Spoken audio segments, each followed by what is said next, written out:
নমস্কার, দি রিপোর্টে স্বাগত। নাটকের পর্দা ওঠে 2022 সালের 20 মে।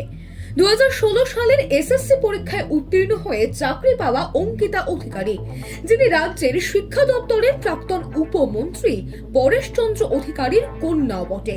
বেআইনি পথে চাকরি পাওয়ার অভিযোগে চাকরি চলে যায় তারপর বহু দুর্ঘটনা পার করে অবশেষে আজ কলকাতা হাইকোর্টের মহামান্য বিচারপতি দেবাংশু বসাক এবং মোহাম্মদ সাব্বার ডিভিশন বেঞ্চ 2016 সালের পুরো নিয়োগ প্রক্রিয়াটাকেই বাতিল করে দিলেন, যার ফলে এক লৌহমায় নিশ্চিন্ত সরকারি চাকরি হারালেন রাজ্যের 25,753 জন যুবক যুবতী। কি হয়েছিল সেই নিয়োগ নিয়ে তা আপনারা জেনে গিয়েছেন বিভিন্ন ভাবে। আর এবার চাকরিহারাদের বৃহত্তর আন্দোলনে নামবার পরামর্শ দিলেন ছাত্রনেতা যাদবপুরের সিপিআইএম প্রার্থী সৃজন ভট্টাচার্য।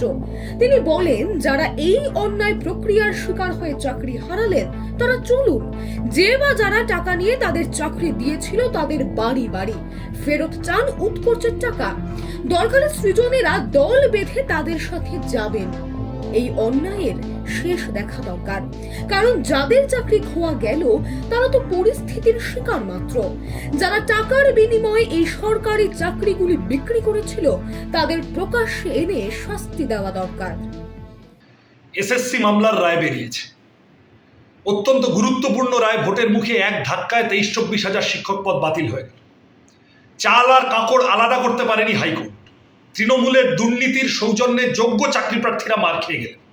আমরা যোগ্য চাকরি প্রার্থীদের পাশে আছি প্রথম থেকে, এবং যারা চাকরি পাওয়ার কথা ছিল না, তৃণমূলকে টাকা দিয়ে সাময়িকভাবে চাকরি জুটিয়েছিলেন, তৃণমূল আশ্বস্ত করেছিল, তাদেরকে এখন বলছি, কোথায় কোন সরকারি অফিস, কোথায় কোন তৃণমূলের পার্টি অফিস, কোথায় কোন তৃণমূল নেতা আপনার থেকে টাকা নিয়েছিল তার কাছে যান, প্রয়োজনে আমরা থাকবো, টাকা ফেরত চান গিয়ে। মানুষকে লুট করে, মানুষকে বিভ্রান্ত করে যারা আমুল ফুলে কলা গাছ হয়েছে তাদের শাস্তি প্রয়োজন। এ শুধু এসএসসি বলে নয়, টেট, অন্যান্য পিএসসি।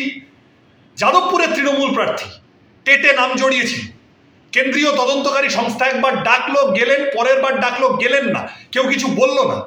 তার মানে কি সেটিং? কোন সেটিংয়ের বরাব হয়, কোন সেটিংয়ের ভরসায় তৃণমূল এই দুর্নীতি করে গেছে এতদিন?